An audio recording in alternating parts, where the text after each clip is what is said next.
أعوذ بالله من الشيطان الرجيم. بسم الله الرحمن الرحيم. ألم تر إلى الذين يزعمون أنهم آمنوا بما أنزل إليك وما أنزل من قبلك يريدون أن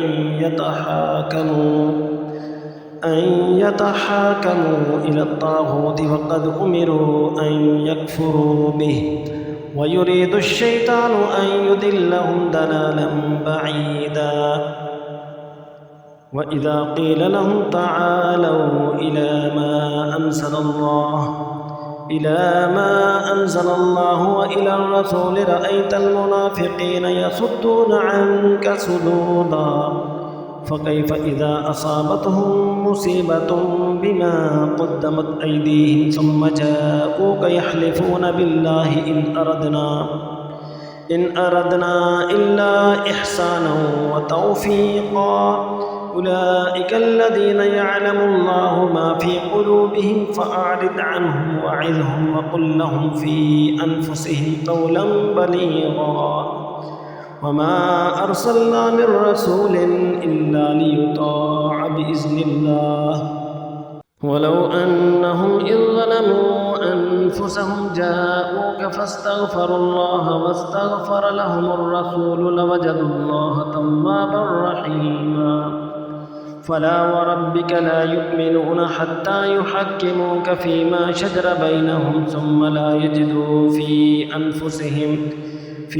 أنفسهم حرجا مما قضيت ويسلموا تسليما.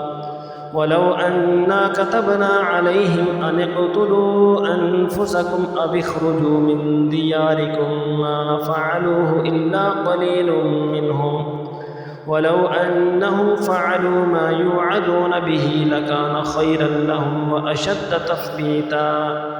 وإذا لآتيناهم من لدنا أجرا عظيما ولهديناهم صراطا مستقيما.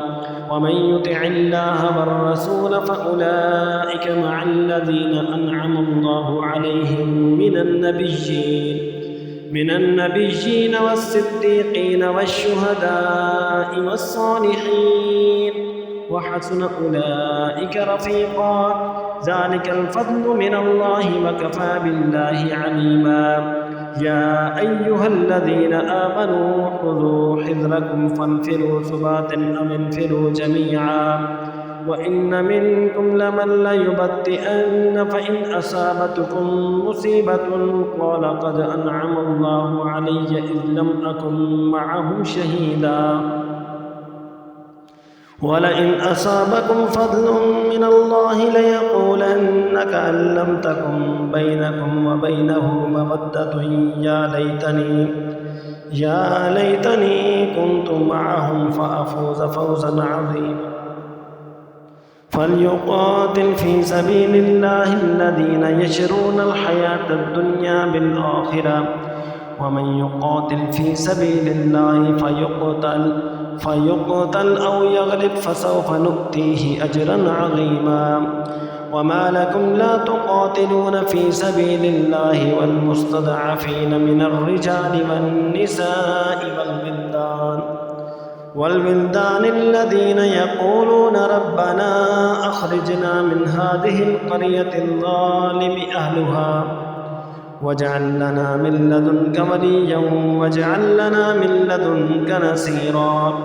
الذين آمنوا يقاتلون في سبيل الله والذين كفروا يقاتلون في سبيل الطاغوت فقاتلوا أولياء الشيطان إن كيد الشيطان كان ضعيفا.